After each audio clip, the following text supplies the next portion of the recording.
events involving Iran, and they moved a carrier group just offshore,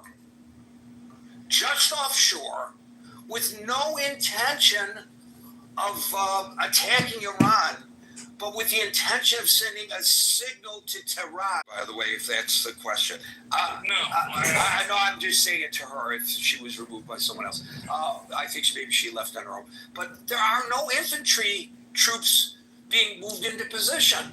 And yet we have all this screaming and hollering, we're going to get into a quagmire. Well, maybe we are. And I hope we're not. But there's no indication that there is any intent to do that.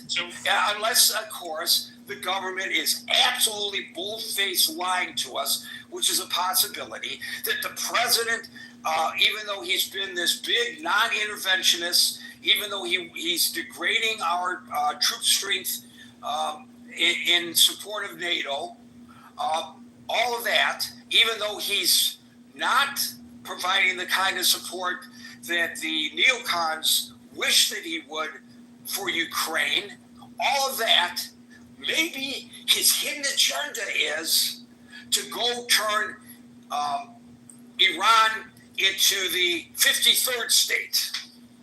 51st being Canada, the 52nd being Greenland. I don't know. Do we give up on the Panama Canal? And then the third one being Iran, with a little nod to turning Gaza into Trumpville. So there is a more comparable use of B-2s, at least.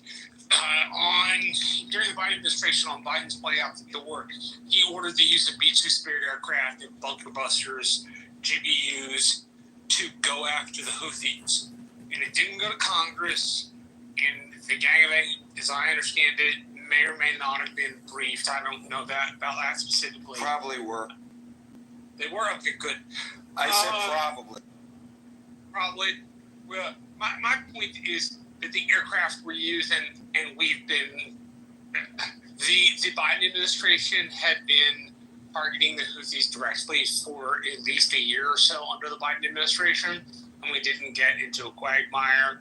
And Biden could be argued to be more of the Washington consensus candidate than Donald Trump is, meaning he could have been more amenable to intervention than Donald Trump seems to be. Can you mention that John Kitover Congressman 16 live stream thing to compare, noting that the strike on Yemen as a sovereign country, even though, as I understand it, the country is in the middle of trying to figure out what its leader is. Come on, do it. It's Friday.